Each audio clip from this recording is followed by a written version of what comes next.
దీని యొక్క అర్థం ఏంటంటే మనిషి నిద్రపోతాడు, మనిషి బలహీనతలు ఏవైతే ఉన్నాయో దేవుడికి ఆ బలహీనత ఉండవు. ఉదాహరణకు నేను నిద్రపోతాను, నేను పూజిస్తాను, నాకు భార్య పిల్లలు ఉంటారు, నాకు తల్లిదండ్రులు ఉంటారు, నాకు సంతానం ఉంటారు. కానీ దేవుడు అనేవాడికి దయ్యం అంటే ఆయన సజీవంగా ఉంటాడు. అంటే నేను చనిపోతాను, మనందరం చనిపోతాం, దేవుడు సజీవంగా ఉంటాడు. దయ్యం అంటే ఎల్లకాలం ఉంటాడు, నిత్యంగా ఉంటాడు. ఆయన నిద్రపోడు, కనీసం ఆయన పూర్వపు పాటు కూడా రాదు. మనిషిలాగా దేవుడు ఉన్నాడు. దేవుడు అందరికంటే గొప్పవాడు. ఇంకా ఎవరి సంతానము కాదు, ఆయనకు కూడా ఎవరు సంతానం లేదు. అంటే దేవుడికి భార్య పిల్లలు ఉండడం, లేదంటే దేవుడికి తల్లిదండ్రులు ఉండడం, అవన్నీ ఉండవన్నమాట. ఇంకా అల్లాహకు పోలినది ఏదీ లేదు, మరి అల్లాహకు సాటి సమానులు ఎవరు లేరు. అంటే దేవుడు ఒక్కడైనప్పుడు ఆయనకు సాటి సమానులుగా ఉండడం కానీ, ఆయనకు పోలిన వస్తువు ఉండడం కానీ జరగదు. ఇంకోటి, మనిషి యొక్క నిర్మాణం. ఇది మనిషి ఈ విధంగా దేవుడు మనిషిని తయారు చేసి అతని ముందు దైవదూతల ద్వారా సాష్టాంగం చేయించారు. ఎందుకంటే దైవదూతలు నిద్రపోరు, వాళ్ళకి ఆకలి ఉండదు, వాళ్ళకి సంతానం ఉండదు. కానీ మనిషి నిద్రపోతాడు, వాడికి విద్యా జ్ఞానాలు ఉంటాయి. కాబట్టి దేవుడు మనిషిని ఉన్నతంగా అసలు ఏమంటారు అంటే అతన్ని అభిషేకించాడు. కాబట్టి దైవదూతలు అతని ముందు సాష్టాంగం పడ్డారు. కానీ శైతాన్ అనే ఒక జన్నాతులోని వర్గం దేవుడి ముందు సాష్టాంగం పడదు. అతను ఏమంటాడంటే శైతాను, ఓ దేవుడా, నాకు కొంత వ్యవధి, వాడికి కుడివైపు నుండి ఎడం వైపు నుండి పైనుంచి కింద నుంచి అన్ని వైపుల నుంచి నేను మనిషికి మధ్య పెట్టేసి అతన్ని నేను ఆరాధన చేయకుండా ఆపుతానని దేవుడు ముందు వాగ్దానం చేసిన తర్వాత మనిషిని పుట్టించిన దైవం అతన్ని ఫ్రీగా వదిలేస్తాడు. అప్పుడు మనిషి రెండు విధాలుగా మాట్లాడు. అది మంచివాడిగా, రెండు శైతాను మార్గంలో నడిచేవాడిగా, రెండు రకాలుగా తయారు. ఇది చూడండి, మనిషి యొక్క పుట్టుక.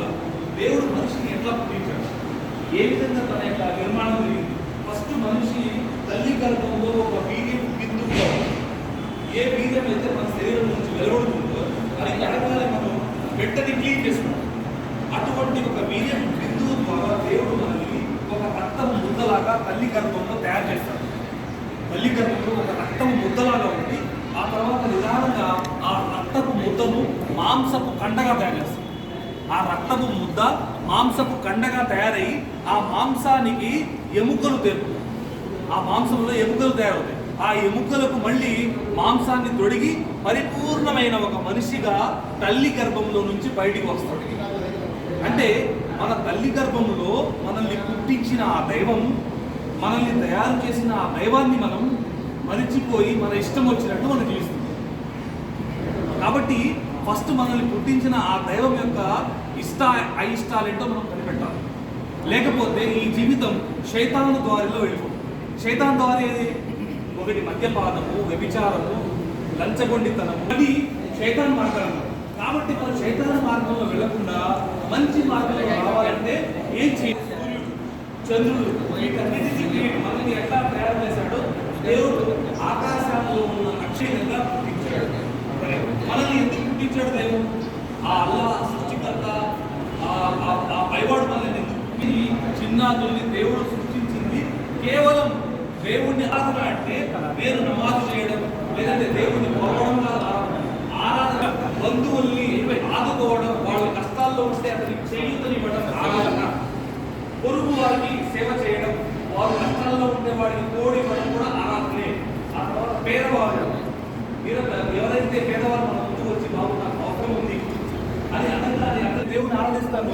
నా ఇష్టానికి వ్యతిరేకం ఉంటే దేవుడిని ఆరాధిస్తున్నాను. ఇప్పుడు కొత్త ట్రెండ్ ఏంటంటే నా మనోకాంక్షల్ని నేను దేవుడిగా చేసుకుంటాను.